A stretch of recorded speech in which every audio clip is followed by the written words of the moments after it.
সাহেব সাহেব সাহেব সাহেব এটা নিন না। আরে দেখুন না দেখুন না দেখুন না, একটু ধরে দেখুন না, অনেক ডিসকাউন্ট পাবেন, অর্ধেক দামে দিয়ে দেবো আমি। না না চাই না। আরে একবার দেখুন না, অনেক ভালো কোয়ালিটির এটা। আরে ভাই একবার আরে বললাম না দেখুন না চাই না। দেখুন না, কোয়ালিটি দেখুন না। আরে শুনুন না ম্যাডাম, দেখুন না, আরে কোয়ালিটিটা দেখুন ম্যাডাম, কিনুন না, ভালো কোয়ালিটির এগুলো, খুব ভালো কোয়ালিটির ম্যাডাম। আরে কেন বিরক্ত করছো ভাই, একবার তো বললাম চাই না। ও ও, ও দাদা, এই ম্যাডামের মনে হয় কিছু একটা হয়েছে। আরে কিচ্ছু হয়নি ওর, আরে দেখুন না, ঘুমোচ্ছে। ওনার ঘাট থেকে রক্ত বেরোচ্ছে। কি? হ্যাঁ দেখুন, ওনার রক্তে ভেসে যাচ্ছে। সুচি? ওই যে সুচি? ওই দেখুন দেখুন, ওই যে সুচি?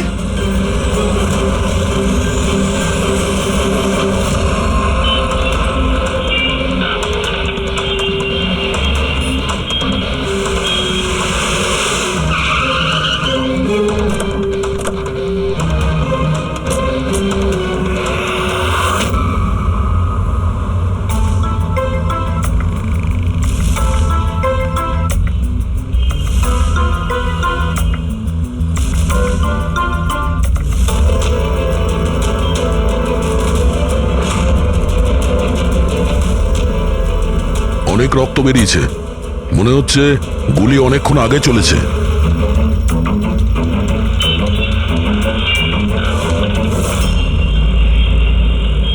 এসব কি করে হলো মিস্টার আশুতোষ। আচ্ছা, আর এনার নাম কি? ইনি আমার স্ত্রী সুচি, মানে বলতে চাইছি আমার ex wife Suchi. Ex wife? এসব কি করে হলো? জানি না স্যার, আমি কিছু জানতেই পারিনি। কিচ্ছু জানো না? তোমার এক্স ওয়াইফ তোমার পাশের সিটে বসেছিল, গুলি চললো, তুমি কিচ্ছু জানো না? এটা কি করে সম্ভব? আমার হাজব্যান্ড কখনো মিথ্যে বলেন না। উনি যখন বলছেন উনি জানেন না, আই এম শিওর যে উনি কিছু জানেন না। আপনি আমি মিহিকা, ওনার প্রেজেন্ট ওয়াইফ। মিস্টার আশুতোষ, যখন সুচির গুলি লাগে আর পিছনের কাঁচটা ভেঙে যায় তখন নিশ্চয়ই শব্দ হয়েছিল, আর আপনি আমাদের বলছেন আপনি কিছুই জানেন না। আসলে গাড়ির মধ্যে খুব জোরে মিউজিক সিস্টেম বাজছিল আর সুচি ঘুমিয়েছিল, আমি কিচ্ছু বুঝতে পারিনি। ওই লোকটা কিছু জিনিস বিক্রি করতে এসেছিল, ও যখন আমাকে বললো তখন আমি বুঝতে পারলাম কি সুচি। গাড়িতে মিউজিক চলছিল আর সুচি ঘুমিয়ে পড়েছিল। অদ্ভুত, প্রায়শই লোকেদের ঘুম একটু আওয়াজেই ভেঙে যায়, আর এত লাউড মিউজিকে সুচি ঘুমোচ্ছিল। স্যার, আপনাদের কথা থেকে বোঝা যাচ্ছে যে আপনারা আমাকেই সন্দেহ করছেন। স্যার, আমি এটা কেন করব? সুচি আর আমার ডিভোর্স নিশ্চয়ই হয়েছিল, কিন্তু আমরা ভালো বন্ধু ছিলাম আর আমাদের যোগাযোগও ছিল। আপনি দীনেশকে জিজ্ঞাসা করে নিন। দীনেশ? স্যার, আমি সুচির ভাই। ও ঠিকই বলছে স্যার, ডিভোর্সের পরেও ওর আর সুচির মধ্যে খুব ভালো সম্পর্ক ছিল, কখনো কোনো ঝামেলা হয়নি। আচ্ছা, তো আপনারা কোথায় যাচ্ছিলেন বলুন তো? আমাদের মেয়ে রুহি বোর্ডিং স্কুল থেকে ফিরছিল। তাহলে এই সুচি কি গাড়িতে ওঠার পরেই ঘুমিয়ে পড়ে নাকি পরে? স্যার, ব্যাপারটা হলো আমাদের মধ্যে একটু আগে ঝগড়া হয়েছিল। আশুতোষ, রুহি স্কুল খুব ভালো, এই স্কুল চেঞ্জ করার কোনো দরকারই নেই। সুচি, এই স্কুলটার টাকা পয়সা খুব বেশি, আমি এর ফিসটা জোগাড় করতে পারবো না। কিন্তু আমি করতে পারি, আর আমি আমার মেয়ের এডুকেশনে কোনো কম্প্রোমাইজ করব সুচি, না। আমি তোমার থেকে টাকা নিতে পারবো না। কেন? ও, তোমার মেয়ে লিগো চলে আসে তাই না, যে আমি তোমার থেকে বেশি ইনকাম করি? জানো, আমাদের ডিভোর্সের কারণ এটাই, যে একটা মেয়ে একটা ছেলের থেকে বেশি ইনকাম করে। সাফল্যটা মনের ব্যাপার, এটা স্বামী স্ত্রীর প্রতিযোগিতা নয়। তোমার সাথে কোনো তর্ক করতে চাই না, না এই ব্যাপারে কোনো কথা বলতে চাই। রুহি এই স্কুলেই থাকবে। তারপর আমাদের মধ্যে আর কোনো কথা হয়নি, আমার মনে হয়েছিল ঘুমিয়ে পড়েছে। আচ্ছা, এই যখন ঝগড়া হচ্ছিল তখন গাড়ি কোথায় ছিল, মানে কোন এলাকায়? স্যার, লিংক রোডের সিগন্যালে, কেপি থিয়েটারের পাশেই। আর তারপর কোন রাস্তায় গেছিলেন আপনারা? সেখান থেকে স্যার আমি লেফট নিলাম, ওই সামনে ফ্লাইওভারটা আর দেখে। সোজা এখানে চলে এসেছেন? হ্যাঁ স্যার। তার মানে প্রায় 2 কিলোমিটার এই গাড়িটা চলেছে। তার মানে 2 কিলোমিটারের মধ্যেই কোথাও গুলি চলেছে সুচির ওপরে। পঙ্কজ, একটা কাজ করো তো, কেপি থিয়েটার থেকে এইখানে 2 কিলোমিটার অবধি চেক করে দেখো তো, যদি কোথাও কিছু প্রমাণ পাওয়া যায়, মানে কোথাও কাচের টুকরো পড়েছে কিনা দেখে নিও, ঠিক আছে? আর হেঁটে যেও। 2 কিলোমিটার স্যার? হেঁটে যাও।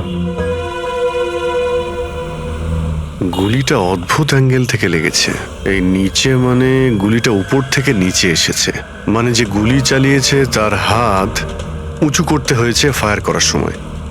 খোলা রাস্তায় কেউ গুলি মেরেছে আর কেউ দেখেনি? হতে পারে খুনি একটু দূরে ছিল, তাও গুলি করা খুবই মুশকিল ছিল এই চলন্ত গাড়িতে। আর তাও তখন যখন খুনি হয়তো গাড়িতে বা কোনো বাইকে ছিল। তবে এইভাবে গুলি করাটা কিন্তু সহজ নয় দয়া।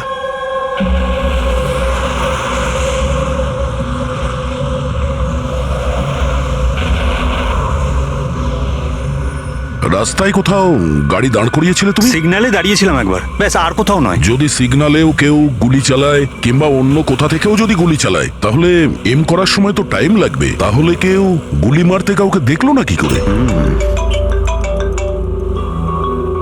হ্যালো, হ্যাঁ স্যার, ঠিক আছে স্যার, আমরা পৌঁছাচ্ছি। কি হয়েছে? এসিপি স্যারের ফোন ছিল, আর একটা লাশ পাওয়া গেছে কামরি ব্রিজের নিচে।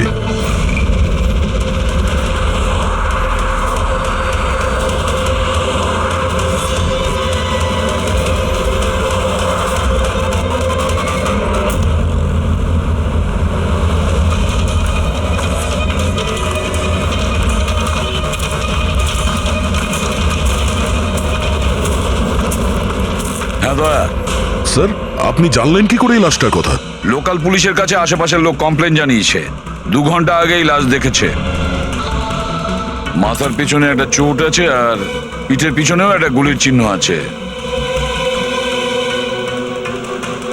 স্যার, একটা কথা মাথায় ঢুকছে না, কেউ একে এখানেই মেরেছে নাকি অন্য কোথাও মেরে এখানে নিয়ে এসেছে? দেখতে হবে ফেডরিক। স্যার, রাস্তায় একটা বাইক পাওয়া গেছে।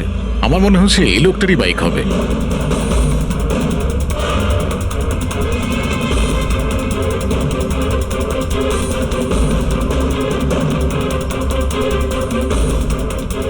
Skid mark. স্যার, মনে হচ্ছে এই লোকটা বাইকে যাচ্ছিল, কেউ পেছন থেকে গুলি করে দিয়েছে। ডিসব্যালেন্স হয়ে গেছে, গাড়ি বাইক স্কিড হয়ে এখানে কারোর সঙ্গে ধাক্কা লাগিয়েছে, আর ওর বডি এখানে নিচে পড়ে গেছে। মাথায় চোট ওই সময় লেগেছে স্যার।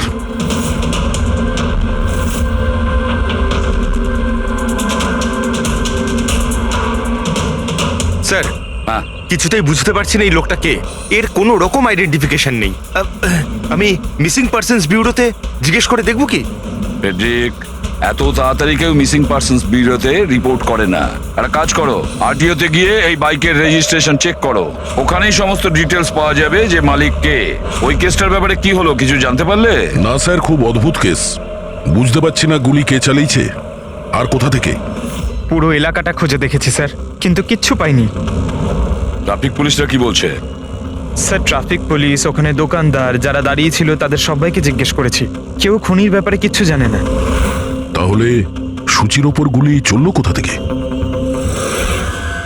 দেখতে হবে। স্যার, আমি বলেছি তো আপনাদের, আমি জানি না সূচির গুলি কখন লাগলো, কিভাবে লাগলো। আশুতোষ, দীনেশ, মিহিকা, সূচির খুব কাছের না তোমরা তিনজন, কি তাই তো? তাহলে এটা বলো, সূচির মৃত্যুতে তোমাদের তিনজনের মধ্যে কার লাভ হতে পারে? তার মানে স্যার?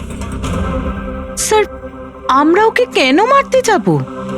ও স্যার, ও আমার নিজের বোন ছিল স্যার, নিজের বোন। আমি নিজের বোনকে কেন মারতে যাব? কোটি টাকা পাওয়ার জন্য। আবার কি কোটি টাকা পাওয়ার জন্য? এতে আমার কি লাভ হতো স্যার? আমার আর সুচির তো আগেই ডিভোর্স হয়ে গেছে। হতে পারে ডিভোর্সই ওই কারণটা। ডিভোর্সের পরেও আমি আর সুচি অত্যন্ত ভালো বন্ধু ছিলাম, বন্ধুর মতোই মিশতাম আমরা। এটাও তো হতে পারে যে তোমার প্রথমা স্ত্রীর সঙ্গে যে সম্পর্ক ছিল সেটা হয়তো দ্বিতীয় স্ত্রীর পছন্দ ছিল না। স্যার, আপনি এসব কি বলছেন? ওদের মধ্যে ভালো সম্পর্ক ছিল, তাতে আমার কি? ওদের দুজনকে নিয়ে আমার কোনো প্রবলেম ছিল না, আমি ইনসিকিউর নই। যদি তোমাদের তিনজনের মধ্যে কেউ সূচিকে না মেরে থাকে, তাহলে সূচিকে কে মেরেছে? কে মেরেছে? আমি বলছি আপনাকে, সূচি একটা এনজিওতে কাজ করত। ওখানে একজন অ্যাকাউন্টেন্টের পর্দা ফাঁস করে দিয়েছিল, কারণ ওই মেয়েটা টাকা পয়সা নিয়ে গন্ডগোল করছিল। তোমার মনে হচ্ছে শেলির হাত হতে পারে এই সবের পেছনে? ইয়েস স্যার, ওকে অনেকবার হুমকিও দিয়েছিল। স্যার, আমার তো মনে হচ্ছে কি এই কাজটা হয়তো পৃথ্বীর হতে পারে। আচ্ছা, এই পৃথ্বী কি? খুবই খুবই অসভ্য ধরনের লোক, ওই রোমিও টাইপের। সুচি পুলিশকে কমপ্লেনও করেছিল ওর বিরুদ্ধে, কিছুদিনের জন্য জেলেও গেছিল। ঠিক আছে, তোমরা তিনজন যেতে পারো। Thank you sir. Thank you thank you sir.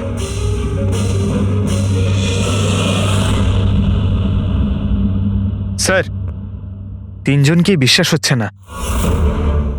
এই তিনজনের ওপর কড়া নজর রাখো।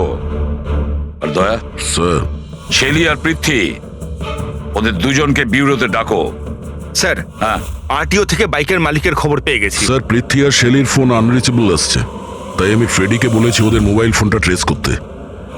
এ তো আমাদের ডেলিভারি বয় বিবেক। স্যার আমাদের বাইক তো ওই চালাতো। স্যার ওকে কে মেরে দিল? সেটা খোঁজারই চেষ্টা করছি। আচ্ছা, এই বিবেকের কারোর সঙ্গে কোনো শত্রুতা ছিল কি? না স্যার, ও তো খুবই সাদাসিধে ভালো ছেলে ছিল। কবে থেকে কাজ করছিল এখানে? গত 1 মাস ধরে রাজস্থান থেকে এসেছিল, খুব পরিশ্রমী ছিল। স্যার ও তো শহরে কাউকে চিনতও না। এ কোথায় যাচ্ছিল ডেলিভারি করতে? কোথাও নয় স্যার, আজ তো ওর ছুটি ছিল, ওই জন্য আমার বাইক নিয়ে ঘুরতে বেরিয়েছিল। আচ্ছা, ওর বাড়ির অ্যাড্রেস দিতে পারবেন? স্যার ওর বাড়ির অ্যাড্রেস তো নেই, ও এই দোকানেই শুতো। আচ্ছা, জিনিসপত্র কিছু? স্যার এই ওর একটা বাক্স আছে। এটা?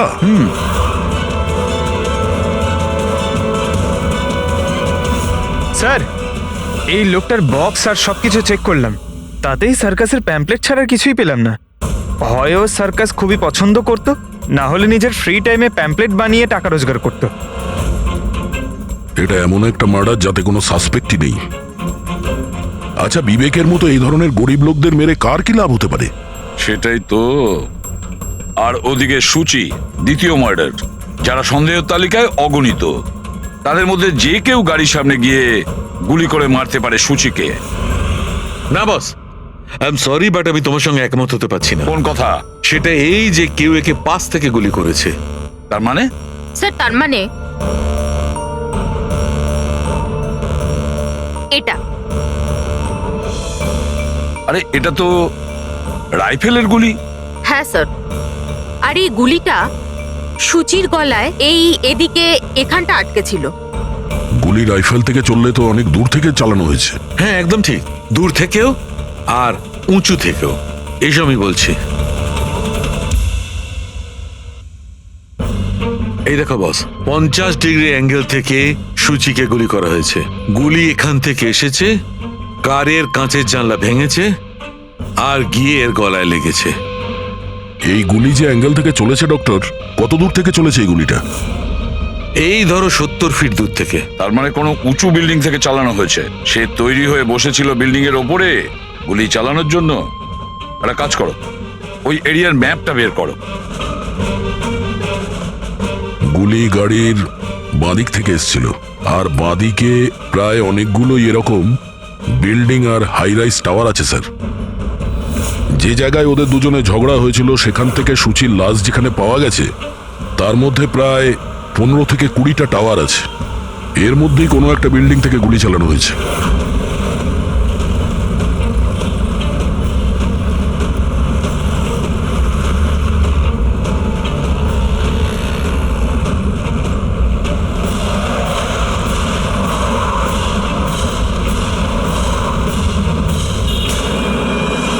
বাস ঠিক আছে।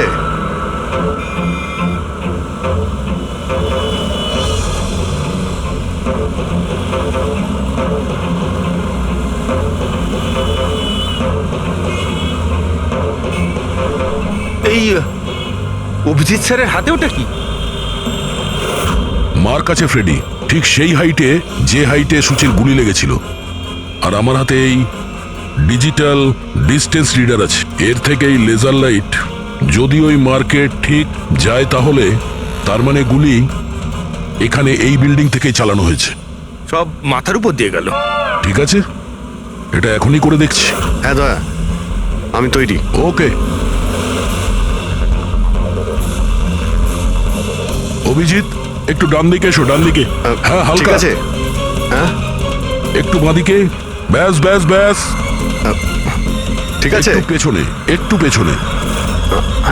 দেখেছো, এই লেজার ঠিক ওই মার্কে হিট করছে না, হিট করছে না ওখানে। গুলি এখান থেকে চালাইনি স্যার। এক্স্যাক্টলি।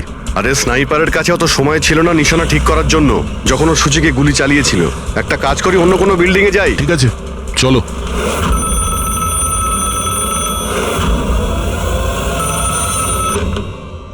হ্যালো।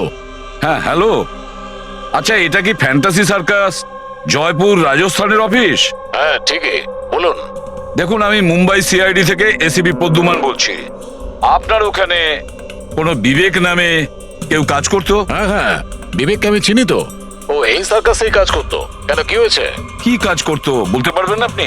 দেখুন স্যার, আপনার সঙ্গে সারাদিন ফোনে কথা বললে আমার শো ক্যান্সেল হয়ে যাবে। আমি আপনার কথা আমার মালিককে বলে দিচ্ছি, উনি আপনাকে ফোন করে নেবেন, ঠিক আছে?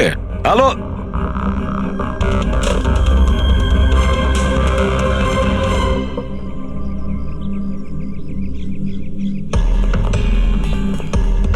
অদ্ভুত স্যার, বিল্ডিং এ কোনো গাড়ি দেখলাম না, মনে হয় গুলি এখান থেকেই করা হয়েছিল।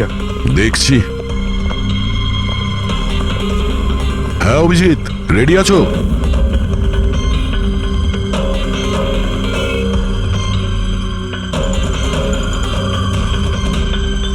না অভিজিৎ, এখান থেকে টার্গেট ঠিকঠাক লাগছে না, একটু ডান দিকে এসো, ডান দিকে আর একটু। হ্যাঁ পারফেক্ট পারফেক্ট, এখানে লেগে গেছে নিশানা।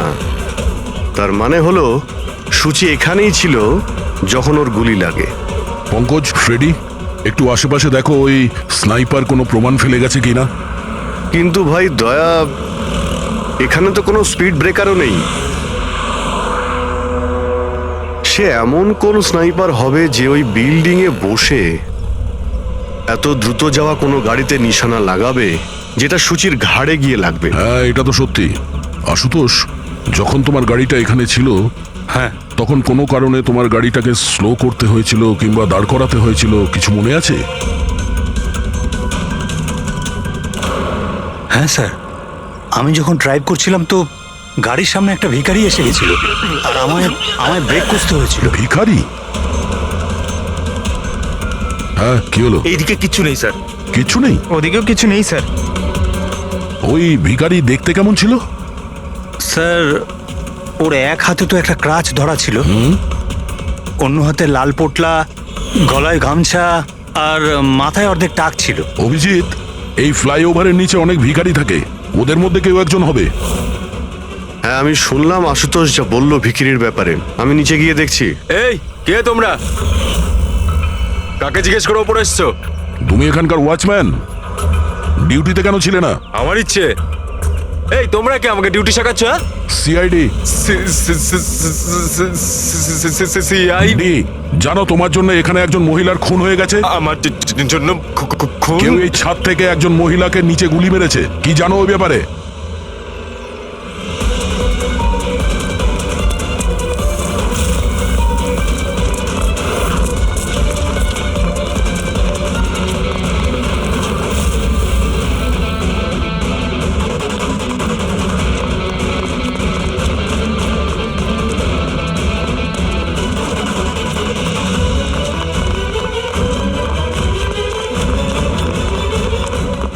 এই দাঁড়া বলছি। স্যার, স্যার আমি কিছু করিনি স্যার। স্যার আমাকে ছেড়ে দিন স্যার, আমি কিছু করিনি। কিচ্ছু করিসনি, কিচ্ছু করিসনি তুই, চল। আমি ভয় পেয়ে গেছিলাম স্যার। কেন ভয় পেয়েছিলি? কি জানিস এই খুনের ব্যাপারে? স্যার আমি টাকা নিয়েছিলাম, কিন্তু এটা বলেনি যে ও কাউকে খুন করতে চলেছে স্যার। কে ছিল ওই লোকটা?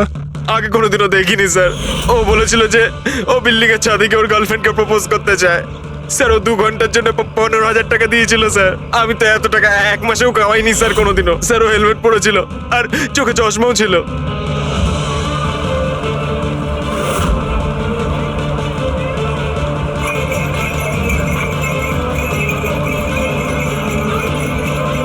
আরে ভাই শোনো। ও দাদা, আচ্ছা এখানে এমন কাউকে তোমরা দেখেছো যে মাথায় লাল গামছা বাঁধে, লাল রঙের একটা বোঁচকা আছে আর লাঠির সাহায্যে হাঁটেও?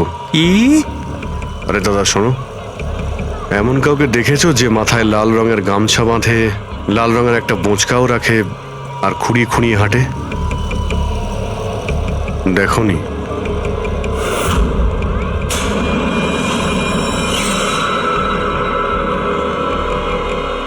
আরে ভাই শোনো, আরে ভাই শোনো, একটু কথা আছে। এই যে আরে এই, কি কি করছো ভাই? দাঁড়াও, আরে ভাই দাঁড়াও।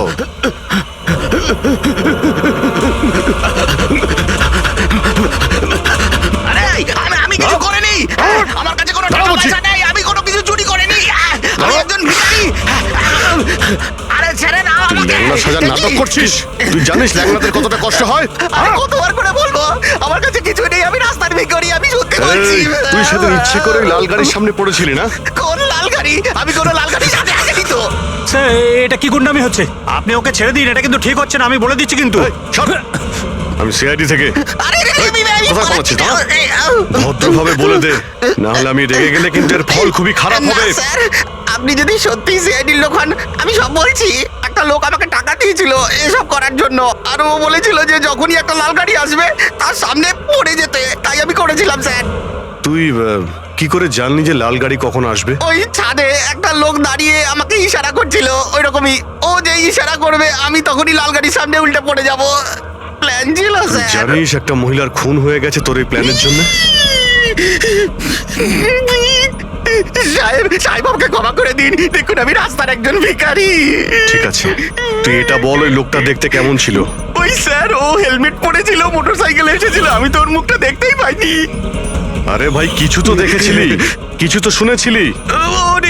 ওর একটা ফোন এসেছিল, ফোনে বলছিল যে তাড়াতাড়ি দেখা করতে এসো, আর উত্তরে বললো যে আমি ওখানে পৌঁছচ্ছি। কোথায় কোথায় পৌঁছতে বলছিল, তোর মনে আছে কিছু? হ্যাঁ, মনে পড়েছে, ভান্ডুপ মিল।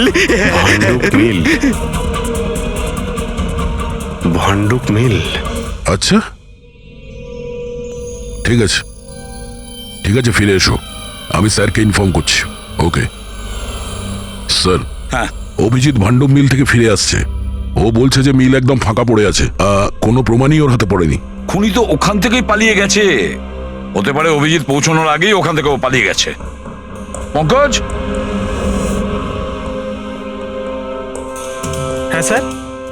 পঙ্কজ একটা কাজ করো, যখন সুচির গুলি লেগেছিল ঠিক ওই সময়ে ওই এরিয়াতে কতগুলো মোবাইল অ্যাক্টিভ ছিল খোঁজ নাও। স্নাইপারের ফোন ওদের মধ্যেই কারোর হবে। স্যার। হ্যাঁ হ্যাঁ পঙ্কজ, এটাও দেখো ওর মধ্যে কতজন লোক ভান্ডুপ মিলে গেছিল। স্যার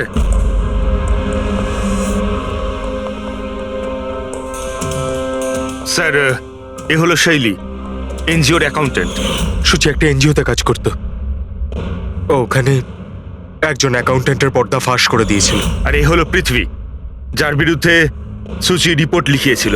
সুচি পুলিশে কমপ্লেনও করেছিল ওর বিরুদ্ধে, কিছুদিনের জন্য জেলেও গেছিল। আপনারা কি করে ভাবলেন যে সুচির মৃত্যুর জন্য আমি দায়ী? হ্যাঁ স্যার, আমিও তো এমন কিছুই করিনি, আমি তো কারোর মার্ডার করিনি স্যার। শেলি তোমার চাকরি চলে গেছিল সুচির জন্যে, আর তারপর থেকে তোমার এখনো পর্যন্ত কোনো চাকরি পাওইনি। ধার করে করে সংসারে খরচা চালাচ্ছ তুমি। হ্যাঁ, আর পৃথ্বী, এক সপ্তাহ তুমি জেলে ছিলে, নিজের এরিয়াতে তোমার খুব বদনাম হয়েছে, তাই তো? তো কি হয়েছে? যদি আমার কোনো বদনামের ভয় থাকতো তাহলে বাড়ি বদলে নিতাম, কারণ মার্ডার করতে যাবোই বা কেন আমি? আর স্যার এমনটা নয় যে আমি কোথাও চাকরি পাচ্ছি না, বলতে পারেন আমি আমার মতো কোথাও চাকরি পাচ্ছি না, এই জন্য আমি কোথাও জয়েন করছি না। আপনাদের আশুতোষ আর তার নতুন স্ত্রী, তাকে এসব প্রশ্ন করা উচিত। ওদের জীবন সুখী নয়, কিন্তু সবাইকে দেখিয়ে বেড়ায়। আশুতোষ তো সুচির কাছে ফিরে যেতে চাইছে, হয়তো ও নতুন স্ত্রীকে নিয়ে খুশি নয়, তাই। আর স্যার সুচির না ওর ভাইয়ের সাথেও বনিবনা ছিল না, সব সময় না ফোনে ঝগড়া করতে থাকতো। আচ্ছা, আর কি ব্যাপার নিয়ে ঝগড়া হতো এদের দুই ভাই বোনের মধ্যে? আসলে স্যার দিনেশ আশুতোষকে হুমকি দিয়েছিল ও সুচির থেকে দূরে থাকার জন্য, হয়তো সুচির এটা পছন্দ হয়নি। আর স্যার ও আমাকে আর একটা কথা বলেছিল, মেয়েকা হিংসে করে ওর আর আশুতোষের মেলামেশায়। 100% মনে হয় এদের মধ্যেই কেউ একজন ওকে মার্ডার করেছে। হ্যাঁ স্যার। আচ্ছা ঠিক আছে, যেতে পারো তোমরা দুজন, কিন্তু একটা কথা ভালো করে মনে রাখবে, যতক্ষণ না আমাদের ইনভেস্টিগেশন শেষ হচ্ছে তোমরা শহর ছেড়ে বাইরে যাবে না।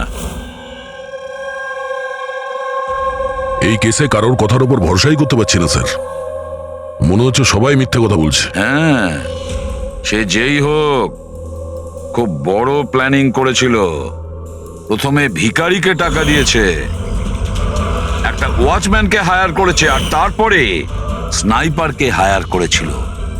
আর ঠিক সময় আসতেই ও সূচিকে গুলি করে মারে। স্যার হ্যাঁ, স্যার যে সময় ওর ওপর গুলি চালানো হয়েছিল স্যার, তখন ব্রিজের আশেপাশে 2000 লোকের মোবাইল অ্যাক্টিভ ছিল। তাহলে ওই সময় কোন মোবাইল ফোন পাণ্ডু মিলের দিকে গিয়েছিল? একটা নাম্বার গিয়েছিল, কিন্তু সেটা প্রাইভেট নাম্বার, তাই ট্র্যাক করতে পারিনি। আর কি বলতে পারো এই নম্বরের ব্যাপারে? এটাই স্যার, ওটা মিল অব্দি গেছিল কিন্তু দাঁড়ায়নি, ওটা সোজা কামরি ব্রিজের দিকে চলে গেছিল, আর ওখান থেকে সিগন্যাল পাওয়া যাচ্ছিল না। কামরি ব্রিজ? স্যার, বিবেকের লাশটাও তো আমরা ওখানেই পেয়েছি। এটা কোনো কোইন্সিডেন্ট হতে পারে না? রাজস্থানে বিবেকের বাড়িতে ফোন করি, ওর ব্যাপারে পুলিশ কি ইনফরমেশন জোগাড় করলো জানতে হবে। দয়া, এই বিবেকও তো খুনি হতে পারে।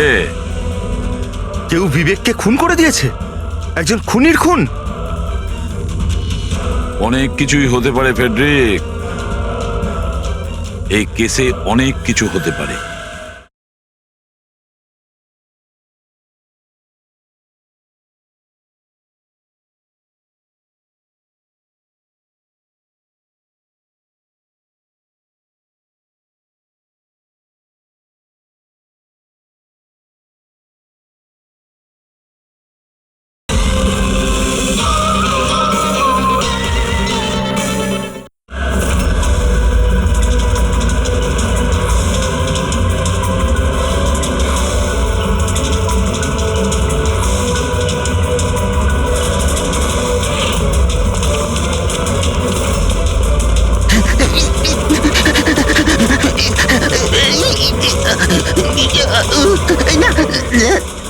আরে তুই বারবার পালাস কেন? হ্যাঁ, বারবার আপনারা আমার পিছনে পড়ে আছেন কেন? পিছনে তোর পড়ে সঙ্গে আছেন কথা কেন? আছে। আমি কিছু কথা বলতে চাই না। অনেক হয়ে গেছে স্যার, আপনারা আমাদের এইভাবে বিরক্ত করতে পারেন কেউ না। তোমাদের জ্বালাতন করছে না, আমরা নিজেদের কাজ করছি। যাও। কিছু শুনতে চাই না, যান এখান থেকে। আরে একজনের খুন হয়েছে, তোমরা কি বুঝতে পারছো না? তা কি হয়েছে? আমরা কি খুন করেছি নাকি?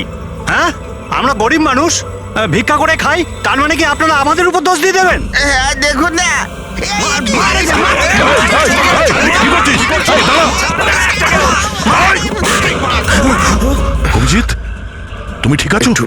আরে না, ও নো, রক্ত বেরোচ্ছে।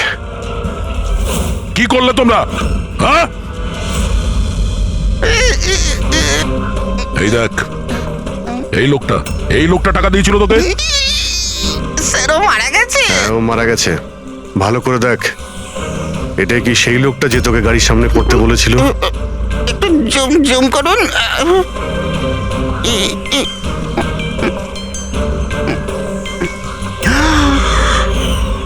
এমন ঘড়ি তো ও পড়েছিল।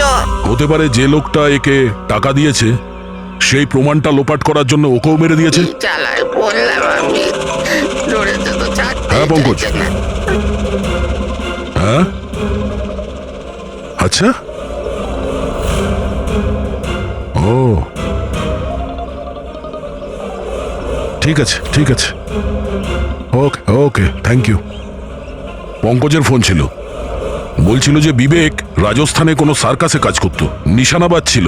1 মাস আগে ও সার্কাসের চাকরি ছেড়ে দিয়েছিল। বলেছিল মুম্বাইতে একটা বড় চাকরি পেয়েছে ও। আর হ্যাঁ, যাওয়ার সময় ওই রাইফেলটা ওটাও চুরি করে নিয়ে গেছিল। রাইফেল চুরি করে এনেছিল?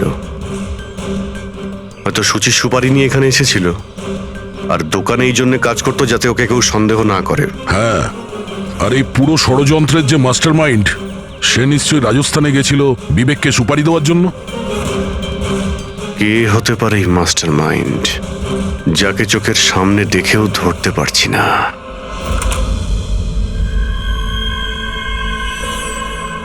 আরে মিস্টার আশু। স্যার, আপনারা এখানে? মিস্টার আশু, ওই লোকটার ব্যাপারে জানতে পেরে গেছি যে সুচিকে গুলি করেছিল। বাহ, wow, that's a great news. আপনারা ধরেছেন ওনাকে? বিবেক নাম ওর। আপনারা কোনো বিবেককে চেনেন? না তো। অদ্ভুত ব্যাপার, আপনি কোনো বিবেককে চেনেন না, কিন্তু 15 বার কল করেছেন আপনি আপনার ফোন থেকে বিবেককে। কি বলছেন? আমি যখন বলছি কোনো বিবেককে জানিই না, তাহলে আমি ওকে ফোন কেন করবো স্যার? শুধু এটাই নয়, ওর সঙ্গে দেখা করতে তুমি রাজস্থানেও গিয়েছিলে। সার্কাসে ওর গুলি চালানোর ক্ষমতাটা দেখে তোমার এত পছন্দ হয়েছিল যে সুচিকে মারার কন্ট্রাক্টও দিয়ে দিয়েছিল ওকে। 1 মিনিট স্যার, 1 মিনিট। এটা সত্যি যে একটা বিজনেস ট্রিপের জন্য আমি রাজস্থান গিয়েছিলাম, কিন্তু আমি কোনো সার্কাসে যাইনি স্যার। আর আমি যখন কোনো বিবেককে চিনি না তো তাকে ফোন কেন করবো? তাহলে কি তোমার এই ফোন রেকর্ড মিথ্যে কথা বলছে? স্যার এটা হতে পারে কি আমার ফোন থেকে অন্য কেউ ওকে ফোনটা করেছে আমার না থাকার সুযোগে। আচ্ছা, তাহলে কি আপনি আপনার ফোন যে কোনো জায়গাতে ফেলে রাখেন নাকি? না স্যার। হ্যাঁ ডক্টর। আচ্ছা ঠিক আছে ডক্টর। ওকে ডক্টর। ডক্টর সালুখের ফোন ছিল, আমাদের ফরেন্সিক ল্যাবে যেতে বলেছেন আশুতোষকে নিয়ে। বস, মেয়েটা এইখানে বসেছিল এই সিটে, আর এই অংশটা হচ্ছে সিটের পেছনের দিকটা, আর এটা হচ্ছে লিভার যার দ্বারা সিটটা আগে পিছে হয়, আর এই লিভারটাকে জাম করে দেওয়া হয়েছিল। এই দেখো। লিভার জাম করে দিয়েছে? হ্যাঁ তাই তো। ব্যাস এইটুকুই স্যার, সেই জন্য আপনি আমাদেরকে ডেকে আনলেন? পঙ্কজ, তুমি একটু আমার কথাটা শোনো। সূত্র এইটা নয় যে লিভারটা আটকে দেওয়া হয়েছে, সূত্রটা এই যে এটাকে জেনে বুঝে আটকে দেওয়া হয়েছে। কিন্তু স্যার কেউ জেনে বুঝে সিটটাকে খারাপ করবে কেন? এটাও তো আমরাও ভাবছিলাম। আশুতোষ, তোমার এই গাড়ির সিট কবে থেকে এরকম হয়ে আছে, মানে কবে থেকে পেছনে আটকে আছে? স্যার পরশু রাত অবধি তো ঠিক ছিল, কিন্তু কাল সকালে যখন বেরোলাম তখন রিক্লাইন কাজ করছিল না। আমার হাতে ঠিক করার মতো অত সময় ছিল না বলে এমনি বেরিয়ে গেলাম। ডক্টর সালুখে, সিটটা খারাপ হওয়া এই কেসটার সাথে কি সম্পর্ক? সম্পর্ক আছে ফ্রেডি। সম্পর্কটা হচ্ছে এইটা যে খুনি চাইছিল সিটটা পেছনে হেলে থাকে, সূচির পজিশনটা এইরকম থাকবে পেছনের দিকে। স্যার ও যদি সামনে বসতো বা পেছনে বসতো তাতে খুনির কি এসে যায়? খুনির তো গুলি করারই ছিল। পঙ্কজ, তুমি এক কাজ করো, এখানে তুমি গাড়ির সিটটায় বসো। সারিকা, তুমি সূচির জায়গায় বসো। এবার ধরে নাও আমি সুচি, আমি যখন এই সিটটায় বসেছিলাম তখন আমার মাথাটা এরকম ছিল।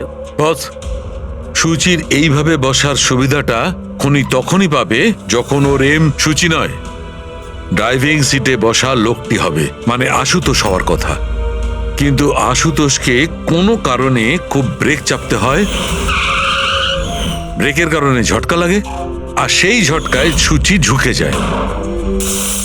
আর বস, আশুতোষকে লাগার পরিবর্তে সূচির গুলি লাগে। স্যার তার মানে আশুতোষ খুনি নয়, কিন্তু কেউ ওর খুন করতে চাইছিল। দয়া,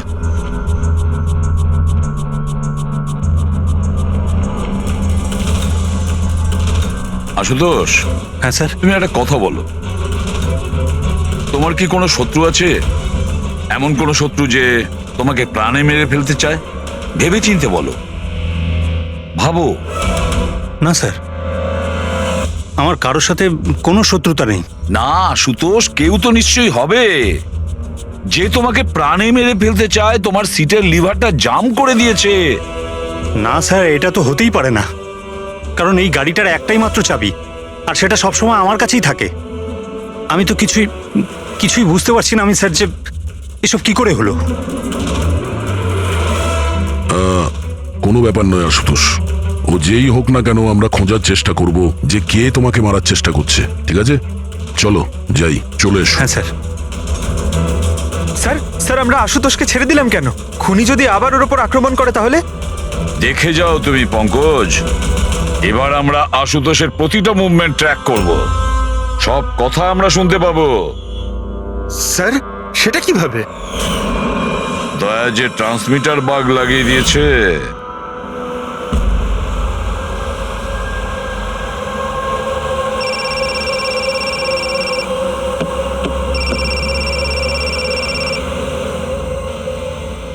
হ্যালো, হ্যাঁ বলো। আচ্ছা, ওকে চলে এসো বাড়িতে। ওখানে? কিন্তু ওই জায়গাটা তো বন্ধ না? ঠিক আছে, আসছি।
এটা কি করছো? গান? মাই গড, গুলির আওয়াজ পেলাম দয়া। তাড়াতাড়ি চলো, আবার একটা যেন খুন না হয়। স্যার এই তো আমরা পৌঁছচ্ছি। স্যার, হ্যাঁ, আমাদের যে এই সাসপেক্ট আছে, এক্ষুনি খবর পেলাম যে ও রাজস্থান গেছিল আশুতোষকে ফলো করতে করতে। ও তো আশুতোষের খুব কাছের লোক ছিল।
দিনেশ স্যার, আমি সুচির ভাই। মরে গেছে স্যার। আমি আমি কিছু করিনি স্যার। এই আমাকে মারতে চেয়েছিল।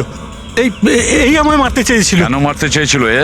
স্যার, এর মনে হতো যে এর বোনের সর্বনাশের জন্য আমিই দায়ী। বিয়ের পর সুচি ডিপ্রেশনে চলে গেছিল, আর তাই ও নিজেই নিজেকে মারারও চেষ্টা করেছিল। আর এই সমস্ত আমি কিছুই জানতাম না স্যার, একদমই জানতাম না। আর আমার এই না জানার কারণেই এই দুজনের মৃত্যুর কারণ আমি হয়ে গেলাম স্যার। এটা সম্পূর্ণ না জানার কারণে। পঙ্কজ, একে ছায়া নিয়ে বসাও, পেডিক ফরেন্সিক ল্যাবে পাঠিয়ে দাও।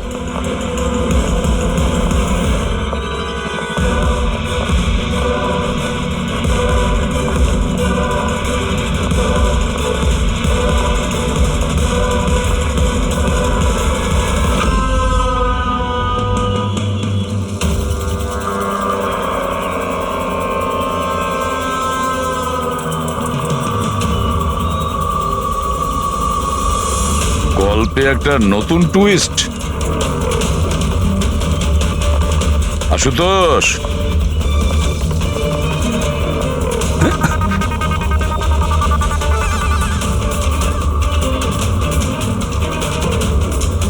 এটা কি চেনো? না স্যার, আমি ঠিক জানি না। জানো না? এক্ষুনি জেনে যাবে। পঙ্কজ, চেক করো ওকে। কিন্তু কেন? হাত উঁচু করুন, জানতে পেরে যাবেন আপনি। স্যার, আমি তো কিচ্ছু করিনি, আমি নিরপরাধ। আপনারা কেন আমার তল্লাশি নিচ্ছেন? আমার কথা বিশ্বাস করুন স্যার, আমার কাছে কিছু।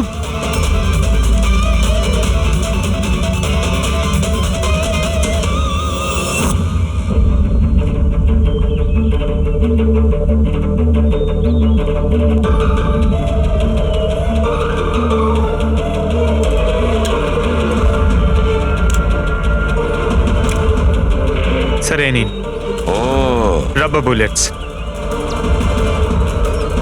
আমি জানি না স্যার যে এর থেকে কি প্রমাণ হচ্ছে। কি প্রমাণ হয়? হ্যাঁ, তুমি এই বন্দুক দিয়ে দিনেশের খুন করেছো, আসল বুলেট দিয়ে। হ্যাঁ, তাহলে এই গানটা কি করে এলো তোমার কাছে? আর ওই নকল রাবার বুলেট, ওটা কি করে ফায়ার হলো আর কখন? স্যার, প্ল্যান আমিই করেছিলাম। A to Z পুরো প্ল্যান আমার। সুচির মৃত্যু, দিনেশের মৃত্যু, আর ওই প্ল্যানটাও এই জন্য যে আপনাদের মনে হয় যে সুচির মৃত্যুটা ভুল করে হয়েছে, কিন্তু আসল টার্গেট আমিই ছিলাম। আর আপনাদের সন্দেহ যাতে দিনেশের উপর যায়। কিন্তু সমস্ত প্ল্যানটা নষ্ট হয়ে গেল, সবকিছু জ্বলে গেল। কেন মেরেছো তুমি সুচিকে? সুচিকে মেরে তুমি কি পেলে? সুচি আমার মেয়ে রুহিকে নিয়ে চিরকালের জন্য দেশ ছেড়ে চলে যেতে চেয়েছিল, আর এই কথাটাও আমার কাছে লুকিয়েছিল। আপনারাই বলুন স্যার, আমার একমাত্র মেয়েকে নিজের থেকে দূর কিভাবে করতে দিতাম? আর সেই জন্য তুমি বিবেক মানে একজন শার্প শুটারকে টাকা দিয়েছো নিজের স্ত্রী সূচিকে মেরে ফেলার জন্য। আর যেই ও তোমার কাজ শেষ করেছে ওকেও মেরে দিয়েছো। তুমি দিনেশকে কি এমন কথা বলেছিলে যে ও মারার জন্য তোমাকে এখানে চলে এলো? আমি আমার ওয়াইফকে দিনেশের কাছে পাঠালাম। কি? হ্যাঁ দিনেশ, আমি এক্ষুনি জানতে পারলাম যে আশুতোষই তোমার বোনকে মেরেছে আর ও তোমাকেও মারতে চায়। না না, আমি ওকে ছাড়বো না, মেরেই ফেলবো আমি ওকে। দিনেশ পাগল হয়ে গেছো নাকি? খুন করবে তুমি? ও আমার বোনকে মেরে ফেলেছে, আমি ওকে ছাড়বো না। আমার বোনকে এভাবে মেরে ফেলার আগেও একবারও ভাবলো না। না, যাই হয়ে যাক না কেন আমি ওকে ছাড়বো না, দিনেশ, আমি ওকে কিছুতেই দিনেশ, ছাড়বো না। দাঁড়াও, আমার কথা শোনো। আর সুযোগ পেয়ে ওর বন্দুকটা বদলে দিল। তাহলে দিনেশ তোমার উপর যে গুলিটা চালাচ্ছিল সেটা নকল ছিল? হ্যাঁ, মারপিটের সময় আমি ওই গানটা বদলে দিয়েছিলাম যাতে আপনাদের মনে হয় কি আত্মরক্ষার জন্য আমি দিনেশকে মেরেছিলাম, আর আপনাদের সামনে আমি নিরপরাধ বলে সাব্যস্ত হই। কি রেখে গেলে তোমার ছেলের জন্য? না মা না বাবা। ওই সন্তানকে পাওয়ার জন্য তুমি ওরই মাকে মেরে ফেলেছো। আর এই অপরাধে তুমিও আজীবন জেলের গড়াদের পেছনে থাকবে। বলো আশুতোষ, কি পেলে তুমি নিজের ছেলেকে এইভাবে অনাথ করে? কি পেলে?